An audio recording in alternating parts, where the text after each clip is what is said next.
How to add a workspace permission in Claude Code CLI.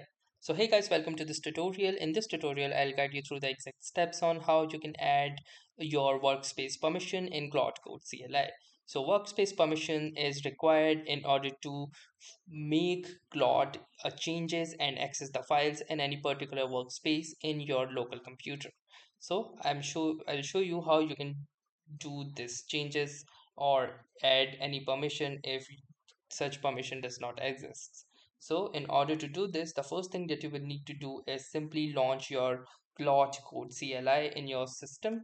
And once you have launched the Claude Code CLI, you will need to type in the following command, that is a / and then type in permissions. Now, once you have typed in permissions, simply hit the enter button and you will see this particular option. And here are all of the options, that is allow. So it will show you all of the allowed permissions. This is to set up a new permission rule.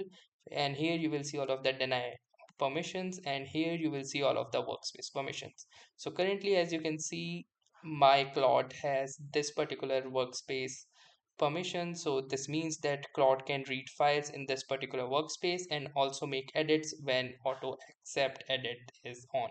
So if you wish to add a new directory into the workspace permission, you can simply choose the option of add directory and hit the enter key. And from here, all you will need to do is simply type in the path of your directory. So it will also preload some of these. So for example, let's say if I want it to use the program files, I can simply click enter onto the program files, and I can also add a new rule if I want. And now you can see that the permission has been successfully added into the allowed list.